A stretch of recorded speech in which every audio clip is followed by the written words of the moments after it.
Selamat pagi, Bapak Ibu, Saudara yang dikasihi Tuhan. Selamat hari Minggu bagi kita sekalian.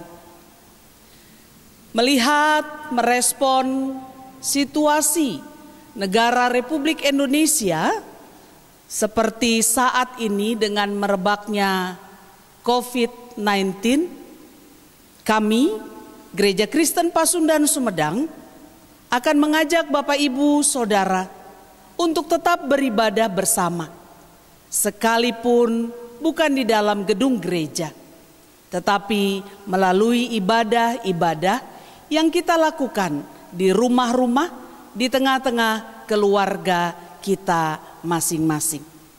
Salam hangat kami bagi Bapak Ibu Saudara sekalian dari Gereja Kristen Pasundan Sumedang.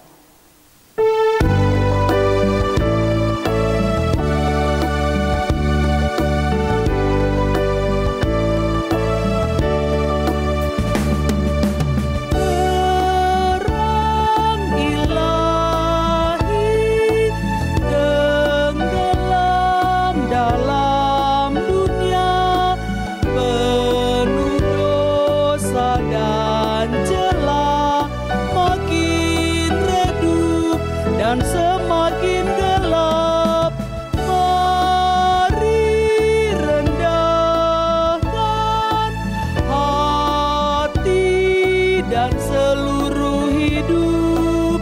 Ikuti jejak Tuhanmu, jalani tobatmu dengan sungguh.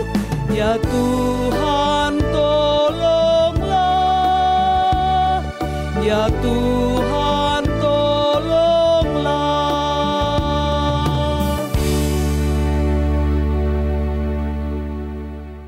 Ibu bapak saudara, firman Tuhan yang akan kita baca pada pagi hari ini terambil dari Yohanes 9 ayat 1 sampai 42. Sebelum kita membacanya, mari berdoa. Tuhan, kami bersyukur kepadamu di pagi hari ini untuk setiap bentuk kasih sayang Tuhan yang Tuhan hadirkan. Kami bersyukur ya Tuhan bahwa pada saat ini kami juga masih memiliki kesempatan untuk beribadah bersama. Ibadah yang dilakukan di gedung gereja, ibadah yang dilakukan di tengah-tengah keluarga, di rumah masing-masing, tidak bisa membatasi bentuk kehadiran Tuhan. Tuhan pasti hadir. Tuhan memberkati ibadah kami. Juga bagian Alkitab yang kami baca dan kami renungkan mengajarkan kehidupan yang harus kami jalani di dalam Tuhan. Kepadamu Tuhan, kami memohon kiranya bagian Alkitab ini dapat kami lakukan dalam kehidupan kami sehari-hari. Amin. Ibu bapak, saudara yang dikasihi Tuhan, situasi negara Indonesia dengan munculnya, dengan menyebarnya, dan juga memakan korban akibat COVID-19,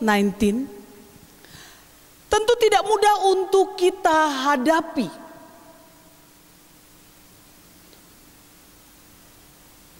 Ada dampak yang besar bagi negara kita, ada dampak yang besar termasuk kepada kita. Karena itu, bangsa Indonesia, pemerintah memberlakukan 14 hari tinggal di rumah, upaya melawan virus corona.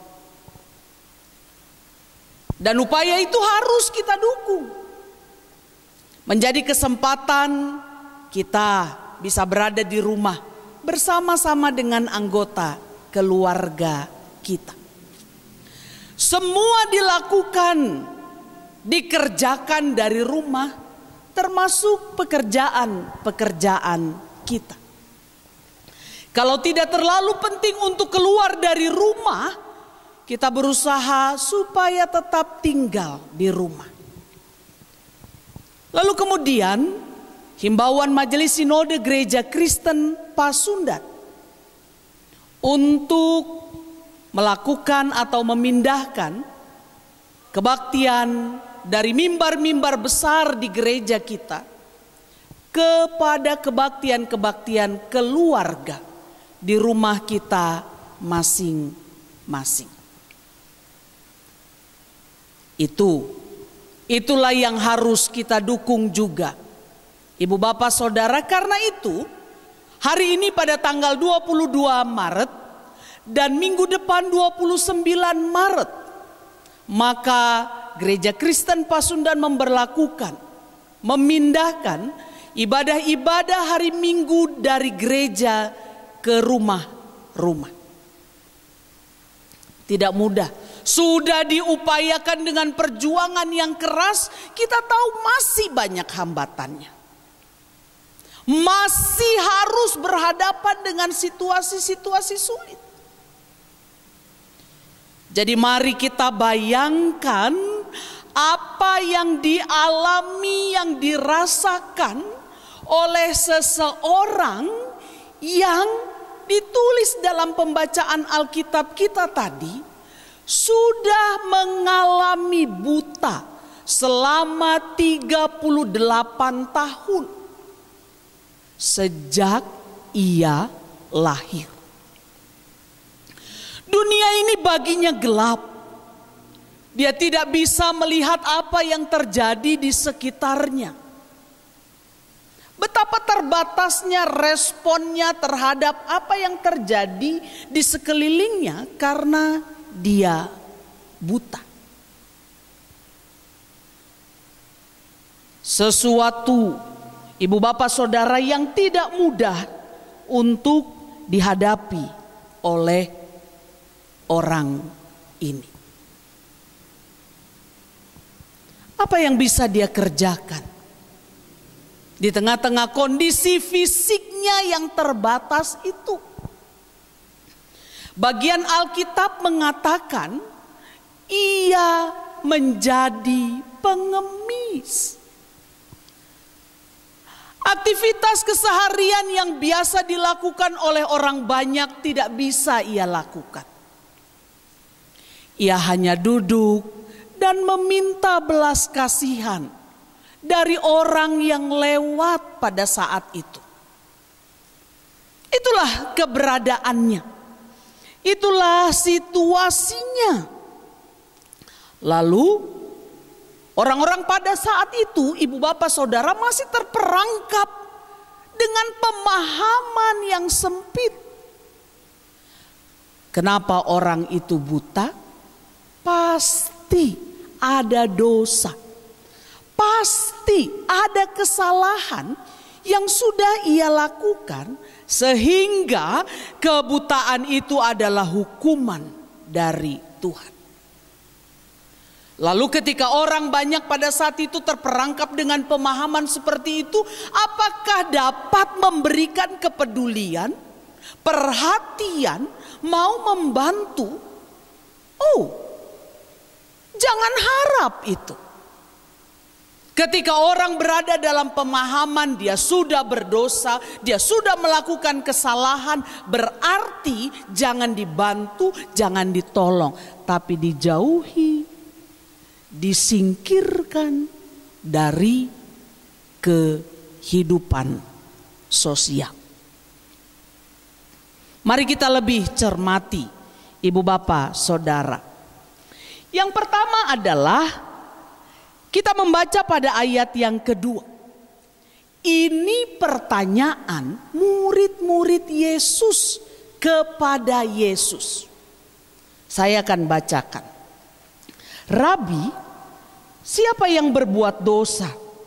orang ini sendiri atau orang tuanya, sehingga ia dilahirkan buta. Wow, para murid punya pemahaman sama seperti orang-orang di sekitar yang buta ini. Penderitaan, kesusahan, kemalangan terjadi karena perbuatan dosa yang sudah dilakukan di masa yang lalu. Karena itu Allah memberikan penghukuman. Lalu ibu bapak saudara, tidak ada yang peduli terhadap si buta sekaligus pengemis ini. Termasuk para murid yang terperangkap dengan pemahaman yang sempit. Tapi mari kita lihat apa yang dikatakan oleh Tuhan Yesus. Pada ayat yang ketiga, jawab Yesus, bukan dia dan bukan juga orang tuanya, tetapi karena pekerjaan-pekerjaan Allah harus dinyatakan di dalam dia. Apa artinya ibu bapak saudara? Bagi Yesus jauh lebih penting memberikan jalan keluar terhadap persoalan yang dihadapi ketimbang melihat apa penyebab. Kalau kita terperangkap pada pemahaman apa penyebab, itu bisa menjadi tembok yang memisahkan kita untuk melakukan aksi, untuk melakukan karya. Tetapi ketika orang fokus untuk bagaimana mencari jalan keluar, membantu, pasti akan terlihat aksi nyata. Dan itulah yang Yesus lakukan. Kita lihat nanti ibu bapak saudara apa yang Yesus lakukan. Lalu yang kedua, bagaimana dengan keluarga? Bagaimana sikap orang tua? Mari kita lihat bacaan kita. Pada ayat yang ke-20 dikatakan, ini orang buta itu anaknya ini sudah sembuh. Lalu orang tua ini menjawab pertanyaan dari orang-orang Yahudi. Yang kami tahu bahwa dia ini anak kami dan bahwa dia lahir buta. Lalu kita melihat juga ayat 23. Ia telah dewasa, tanyakanlah kepadanya sendiri. Orang tua tidak bahagia. Orang tua tidak berpihak kepada anaknya, padahal anaknya sudah sembuh. Kita melihat gambaran orang tua yang seolah-olah lepas tangan, seolah-olah tidak peduli. Tapi kita tahu alasannya, bahwa mereka takut. Ada tekanan yang besar dari orang-orang Yahudi terhadap mereka. Wah, berat. Dukungan keluarga orang tua sangat minim. Kita lihat yang ketiga, ibu bapak saudara, bagaimana respon orang-orang Yahudi. Apa yang dilakukan oleh orang-orang Yahudi yang menurut bayangan umat adalah orang yang taat. Dan dari ketaatan itulah lahir sikap untuk peduli terhadap orang lain. Apakah itu yang terjadi? Mari kita lihat, ibu bapak, saudara yang dikasihi oleh Tuhan. Wow, ternyata mereka lah yang justru melestarikan. Mereka yang justru melestarikan pemahaman yang salah. Kenapa buta? Pasti akibat dosa. Kenapa buta? Pasti dihukum Allah akibat kesalahan. Karena itu mereka menekan orang tua dari orang buta ini. Dan orang buta pada zaman Yahudi tidak boleh beribadah. Bapak Ibu Saudara, kita lihat tadi 3 hal. Yang pertama, ketika orang mengucilkan, memberlakukan sikap diskriminasi, bisa dikatakan ada sanksi sosial yang dijatuhkan kepada orang ini. Itu satu. Dukungan orang tua sangat minim. Ini 2. Yang ketiga, ada sanksi spiritual yang dijatuhkan kepada orang ini. Beban itu bertambah berat. Tapi mari kita lihat apa yang dilakukan oleh Yesus. Hanya Yesus yang peduli. Hanya Yesus yang mau membantu orang ini di tengah-tengah minimnya perhatian, kepedulian dari orang-orang yang ada di sekitar. Apa yang dilakukan oleh Tuhan Yesus? Mari kita lihat ayat yang ke-6. Ia meludah ke tanah dan mengaduk-ngaduk ludahnya dan mengoleskannya ke mata orang buta itu. Meludah. Meludah adalah perbuatan yang paling rendah sebagai bentuk penghinaan terhadap orang lain. Ketika Yesus meludah memang ke tanah, tapi di depan orang yang buta itu. Bisa saja ini menjadi bentuk penghinaan menurut pemahaman orang yang ada di sekitar. Tapi pemahaman orang yang di sekitar itu bahwa meludah adalah penghinaan, itu justru dipakai oleh Yesus menolong orang buta ini. Bukankah ini berarti jangan terperangkap dengan pemahaman yang sempit? Yesus mampu menolong orang yang buta ini melalui hal yang dianggap paling hina, tapi ternyata menjadi berkat. Jangan terperangkap dengan pemahaman yang sempit. Manusia hidup bukan di bawah hukum Taurat. Kemanusiaan harus lebih tinggi dari pemberlakuan hukum Taurat. Ibu bapak saudara yang dikasihi Tuhan. Apa relevansi bagi kita?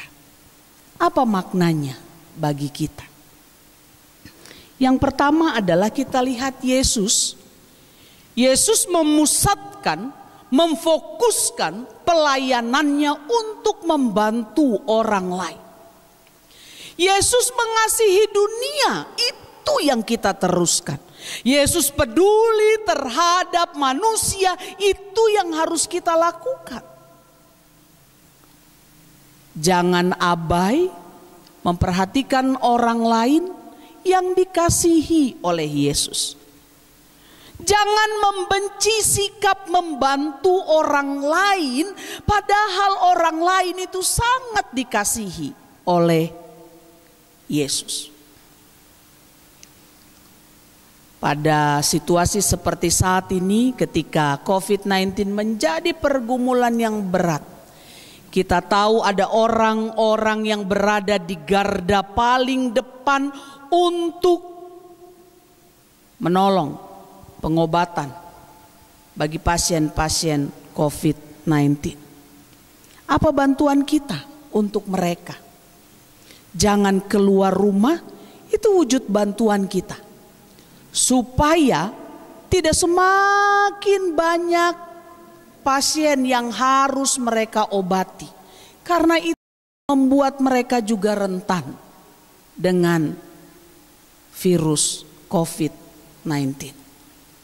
Kita mendoakan mereka, tapi juga menjaga kesehatan tubuh kita, itu menjadi upaya bantuan kita bagi mereka. Itu yang pertama, Ibu Bapak Saudara.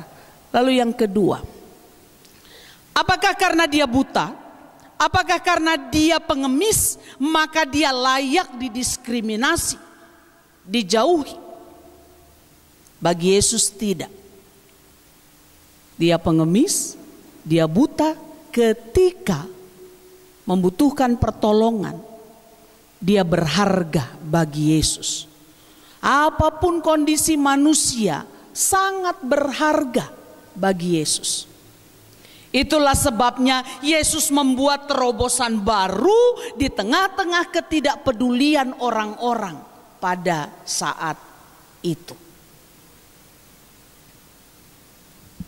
Kita peduli tidak terhadap orang-orang di sekitar kita? Anak-anak kita, apakah suara mereka kita dengar? Mungkin kita punya pekerja di rumah, mungkin kita punya bawahan di tempat pekerjaan. Apakah suara mereka juga kita dengar? Tidak ada alasan untuk mendiskriminasi, tidak membantu orang lain yang membutuhkan. Ini hal yang kedua, Ibu Bapak Saudara. Yang ketiga adalah yang Yesus lakukan, menolong orang ini keluar dari kegelapan.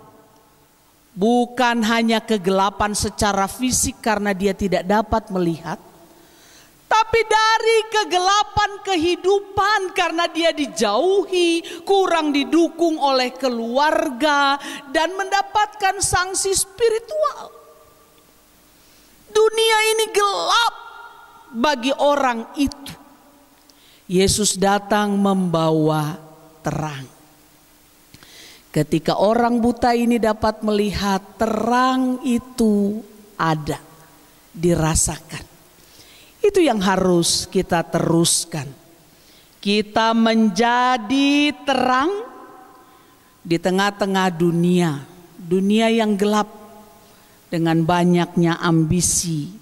Dunia yang gelap dengan banyaknya keinginan. Dunia yang gelap karena banyaknya sikap yang tidak baik yang dilakukan oleh manusia. Kita diutus menjadi terang. Selamat menjadi terang. Tuhan Yesus memberkati. Bapak Ibu Saudara, mari kita berdoa. Terima kasih ya Tuhan. Kami menggali kekayaan firman-Mu yang mengajarkan kepada kami bahwa kepedulian kami terhadap sesama seperti kepedulian Kristus kepada manusia harus terus kami lakukan. Ketika banyak perbedaan, kami pun harus tetap memberlakukan kasih itu.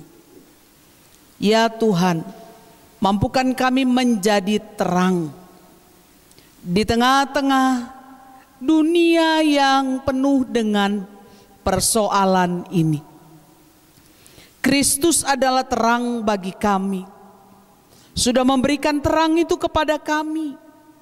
Dan kami diutus membawa terang bagi dunia ini.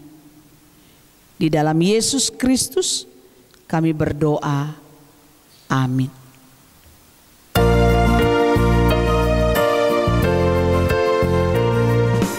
Firman Allah jaya sampai ujung dunia, kita pun dipanggilnya untuk hidup yang bakal. Bapak Ibu Saudara yang dikasihi Tuhan, di akhir ibadah kita pada saat ini amanat pengutusan kita terima. Jadilah terang dimanapun kita berada. Kristus sebagai terang sejati itu sudah hadir di dalam kehidupan kita. Kita diutus untuk menjadi terang dimanapun kita berada. Terimalah berkat Tuhan dan Allah, sumber segala kasih karunia, yang memanggil kamu dalam Kristus kepada kemuliaan-Nya yang kekal, akan melengkapi, meneguhkan, menguatkan, dan mengokohkan kamu kini dan selama-lamanya. Amin. Selamat hari Minggu, Tuhan Yesus memberkati.